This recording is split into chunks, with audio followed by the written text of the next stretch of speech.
as we continue to wait patiently for the return of our favourite show, Stargate, we're going to do a series looking at what we have got, starting with some of the SG-1 ships that we know and love. First in line, obviously, the Prometheus. Welcome to Sci-Trek, your sci-fi TV and movie channel.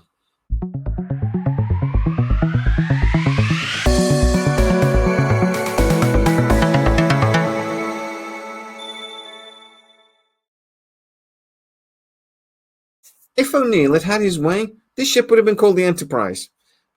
Just one of those brilliant little quips from O'Neill that we came to love. That's actually one of my favourite, really favourite scenes. If I had to pick 5 of my favourite scenes from Stargate of all time, that scene would definitely be up there when he does that whole bit with Sam. But anyway. For it. They didn't approve the mission? Oh, no, they did that once they knew the stakes and the whole fate of the universe stuff. Both President Hammond realized we had no choice. He sends good luck, Godspeed, and all those things he says when he thinks we're gonna die. So what didn't they go for? The name I suggested. For the ship? Yeah. Yeah. Sir, we can't call it the Enterprise. Why not? The code name for the project is Prometheus. What's wrong with that? It's a Greek tragedy. Who wants that? Okay, the X-303 it is then. The Prometheus dwarfed all of the other Towery vessels up to that point, the F-301 and the F-302. The X-303 didn't have the best start to its career. It got hijacked immediately. I mean, literally on the first time it got out of dry dock, straight away, stolen. Joining us on the tour. I guess a couple $1 billion doesn't buy what it used to. You'd be surprised. This is Prometheus, otherwise known as the X-303.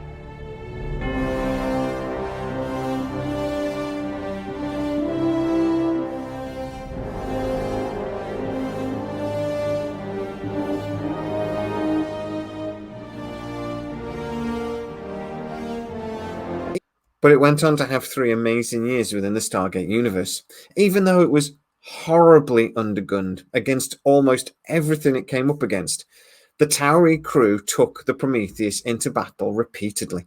She was 95 meters long, 80 meters wide, and was capable of 110,000 miles an hour at sublight.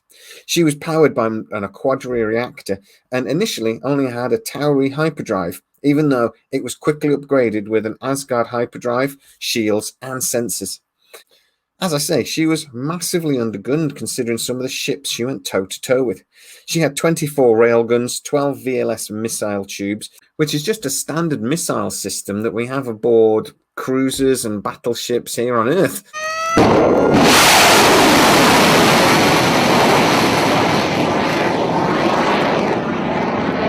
VLS stands for Vertical Launch System, even though it did have Naquadah-tipped nuclear missiles as well, which did give it a bit of a punch.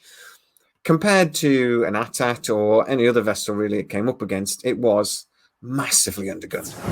Oh, by the way, if you do like the content, please consider hitting the join button and becoming a fully fledged Sci-Trekker. You can also go to sci-trek.com and pick marvelous merchandise. All of these little things really help the channel. Also, if you're new to the channel, like, subscribe, hit that bell notification, and share the video wherever the hell you want.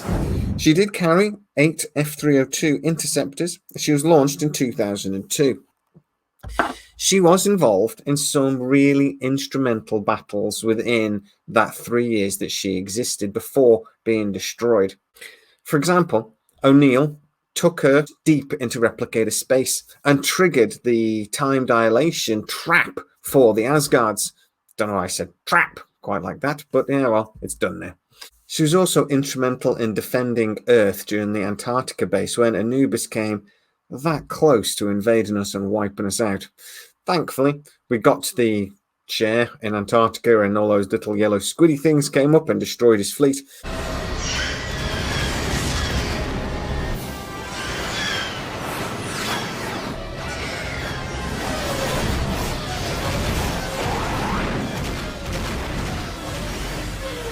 Defend that scout ship at all costs. Prometheus. SG-1, this is Hammond. Do you read? Yes, sir. It's good to see you. Let's go.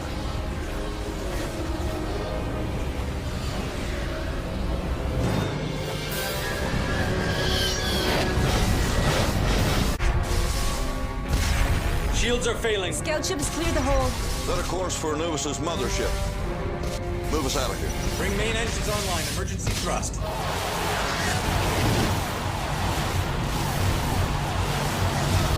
The human attack vessel approaches.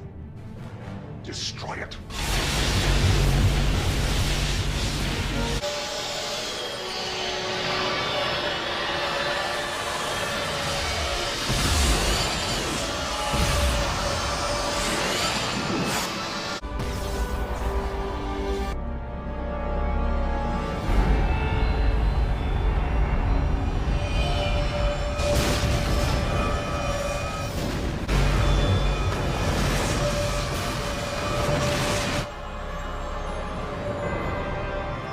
Our shields are of no use!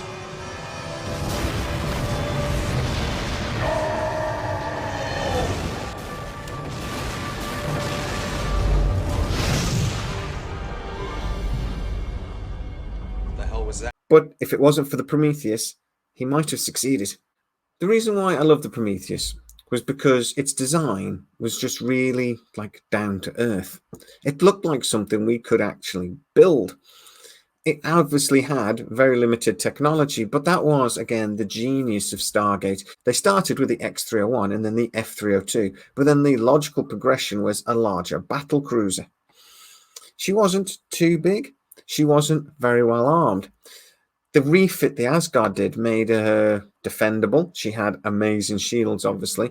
But I love that as well, that the Asgard were willing to give us technology, but they didn't want to go too far. And they weren't willing to give us weapons at that point. They just didn't trust us.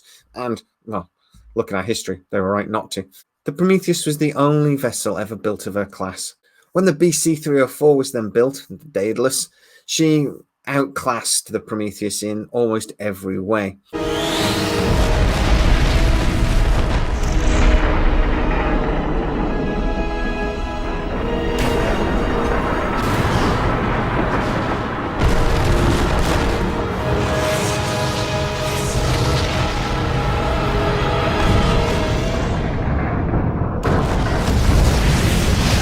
When we lost the Prometheus, I was genuinely quite upset. It actually did get to me a little bit.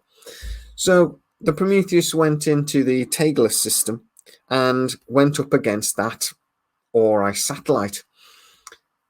They completely underestimated the power of that satellite, obviously because it was constructed by a planet that was behind us technologically. They completely underestimated the Ori. The effects for this whole scene are amazing. When that second blast cuts through the spine of the Prometheus, it's a brilliant shot. But god damn, it upset me. It was like losing the Enterprise. It was like losing a vessel that, you really fallen in love with. Now, don't get me wrong, the Daedalus is a brilliant ship as well, and I'm going to be doing a video on that next. But at the end of the day, your first love always has a slightly special place in your heart. And the Prometheus was my first Stargate love. So, guys, get into the comments. Tell me exactly what you think. Does the Prometheus do it for you as much as it does it for me? Get in the comments and tell me exactly what you think. If you are new to the channel, please don't forget to like, subscribe, hit that bell notification. And if you enjoy the content, please show that love by hitting the join button. As always, guys, please stay safe, and I'll see you next time.